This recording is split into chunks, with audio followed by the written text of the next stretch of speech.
News Now. Here we have a kid who's dead, who shouldn't be. After weeks of questions, we now know the name of the D.C. man accused of killing 13-year-old Karan Blake. We have live team coverage from the courthouse and the Brookland neighborhood where the deadly shooting happened. The safeguard who was shot, he's probably just an innocent man trying to do his job, just getting shot for no reason. And tonight, students speak out against violence. What these high schoolers had to say after someone was killed right outside their building. In D.C., I'm tracking our first official snowfall of this season. Get excited, my snow fans. Will it be accumulating snow? Have the answers coming up. I know the community has a lot of anticipation, and it is our job as the Metropolitan Police Department to investigate each crime to the full extent so that we can hold those responsible accountable. The D.C. man accused of shooting and killing 13-year-old Karan Blake turned himself into police this morning. Good evening, everybody. Thanks for joining us for D.C. News Now at 6 o'clock. I'm Chris Flanagan. And I'm Tasmeen Mahfouz. 41-year-old Jason Lewis is being held in jail right now without bond. And tonight we have live team coverage. Dave Laval has community reaction from Northeast D.C. And Ben Dennis takes a look at what happens next on the legal side. But first, let's go to our Daniel Hamburg outside of D.C. Superior Court, where Jason Lewis appeared before a judge today. Chris and Tasmeen, we know that Lewis first tried doing a self-defense argument, but he is being charged with second-degree murder. In court today, the judge basically said he had no reasonable basis to fear for his life. It took 3 weeks and a grand jury to file second-degree murder charges against the man who shot and killed 13-year-old Karan Blake. We want it to be methodical. We want it to be correct and not make any assumptions. We want it to follow the evidence. There was somewhat of a self-defense claim made that needed to be overcome. According to the arrest warrant for 41-year-old Jason Lewis, Lewis told officers he heard noises outside and saw several people breaking into cars. He initially told officers he only fired his gun twice. His own camera on his patio caught him firing a single shot toward what Chief Robert Conti says was the getaway car. The initial shot being fired at the getaway vehicle was not part of the initial discussion that we had with Mr. Lewis. Conti says when that shot was fired, Blake ran toward the car but reversed directions. Blake, where the red arrow is, can be seen on video running as Lewis is firing in his direction, according to the affidavit. When that vehicle reversed into the alley, ultimately crashing, Karan ran in a direction. It's hard to say. I mean, obviously, I don't know if he knew that Mr. Lewis was standing where he was standing. Detectives say Blake can be heard yelling on video, "I am sorry," followed by "please don't," and "no" numerous times, followed by "I am a kid," and "I am only 12" numerous times. Conti says there was no confrontation between them. If you're not in fear of, or an immediate threat to your physical being or someone else's, that is problematic for me. Now, the judge in court today said point blank that she believes the prosecution will likely succeed at trial. Part of the reason that she denied bail to Lewis today, going on to say that because Lewis fired that first shot at his doorway, that negates any claim of self-defense. We're live at D.C. Superior Court. Daniel Hamburg, D.C. News Now. All right, Daniel, thank you. And Dave Laval continues our live team coverage tonight from the Brookland neighborhood. And Dave, neighbors have been waiting weeks now for someone to be charged. Chris, Tasmeen, a lot of grief and anger, if you could call it that, remains more than 3 weeks after the deadly shooting took place in this section of the Brookland neighborhood. People we spoke to say that while they're glad an arrest has been made, they still want to know why a 13-year-old child had to die. I think it was justice served. KB did not want to give us her name or show her face. She did say she knows Karan Blake and is somewhat relieved someone has been charged with the death of the 13-year-old boy. Memorials to Karan Blake remain in front of the Quincy Court condominiums along Quincy Street Northeast. According to the police affidavit, 41-year-old Jason Lewis told police he shot and killed Blake in front of his home during the early morning hours of January 7th. Anyone, whether it was a child, adult, or anything, why wasn't your first reaction to call the police? Vigilante doesn't work for anybody. Bill Washburn is still trying to understand why a young child died here.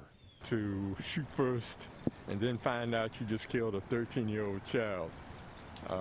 They could have shouted something to scare the kid away because of the child, okay?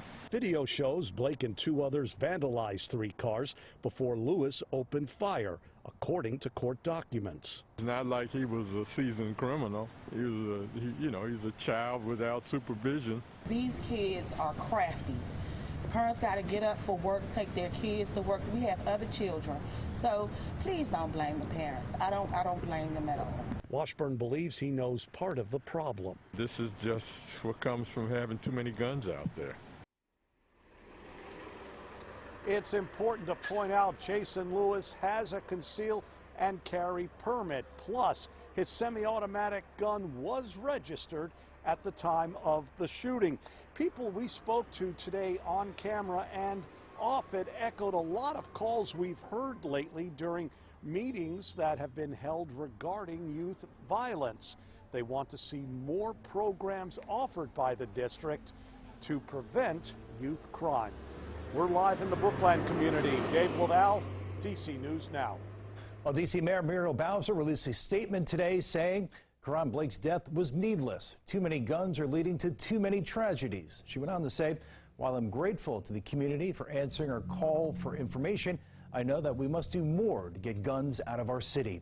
Our team coverage continues at the bottom of the hour. We'll look at the legal aspects of the Karan Blake case. You can also find more coverage on our website, dcnewsnow.com.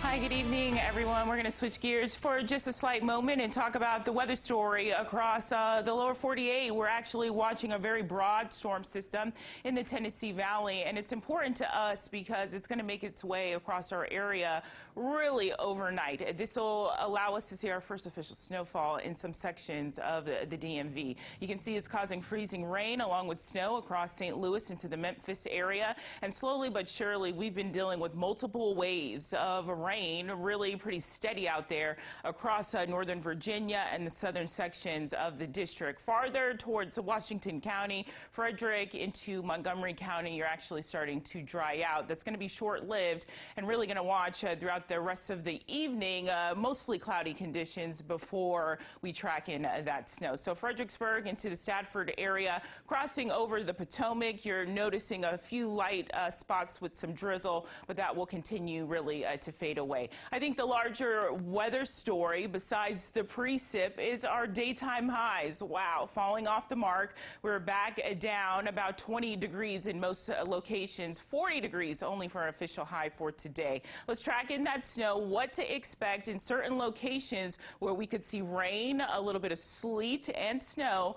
We'll track that in coming up, guys. And new tonight, we just learned the man killed outside a Northwest D.C. high school yesterday was 36-year-old Michael Gaddis. Gaddis was a safe passage worker caught in the crossfire. And less than 24 hours after that shooting, students returned to class. DC News Now's Katie Reed joins us live. And Katie, students are still shocked by this. Good evening, Jasmine. You're right. Now, what we do know right now is that the people of interest in this shooting probably knew each other and that an argument they were in escalated to a shooting. It's like really, really scary, and like you never know like what day can be your last. 16 homicides in 31 days. The most recent, a safe passage worker, someone in charge of student safety, caught in the crossfire less than an hour before Coolidge High School let out on Monday afternoon. What we know is that at least 2 individuals who appear to be acquainted with each other somehow got involved in some type of dispute, and we see it, playing out, some argument between somebody over something that nobody needs to die over ends in gunfire. Less than 24 hours after the shooting, students headed back to the classroom, but still shaken by the harrowing events from the day before. When I sat down in the classroom, as soon as, not even a minute after, they started, turning lights off and putting desk up.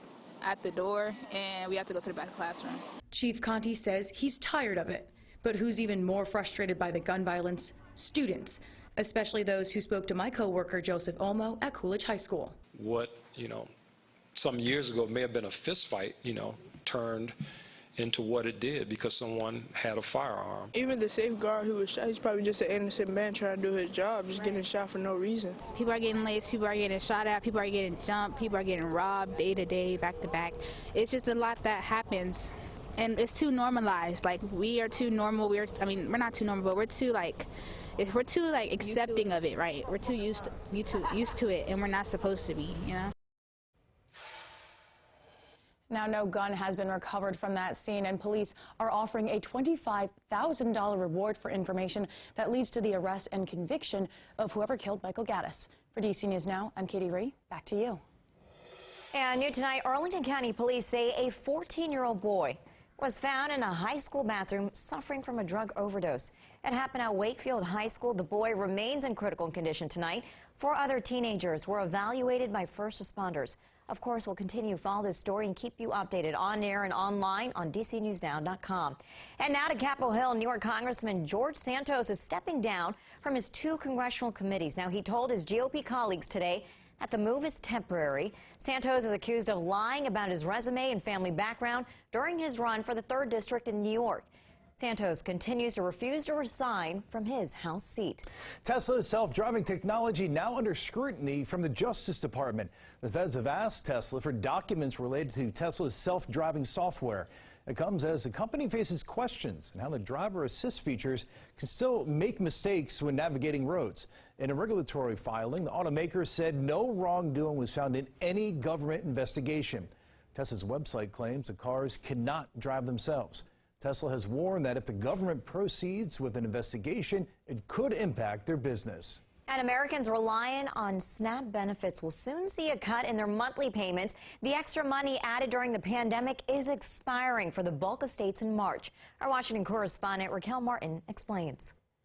The federal government says millions of low-income Americans need to prepare to cut back. There's a big change coming to SNAP benefits. Starting February for South Carolina and for 32 other states in March, millions will lose roughly $95 in additional monthly SNAP benefits. This was always extra temporary help. Stacey Dean, the U.S. Department of Agriculture's Undersecretary for Food and Nutrition, says the extra funds were part of a pandemic-era program that's now expiring. The decrease comes, however, as the national inflation rate remains high, especially for food. Is there a concern that there's going to be a negative impact for a lot of families? We've taken a lot of steps to try to help families with that. Dean says the federal government already increased both SNAP and Social Security payments to combat rising consumer costs. Making lots of additional investments in emergency food. But Vince Hall with Feeding America says that's not enough. We have transitioned from a pandemic crisis to a hunger crisis, and people who are working full time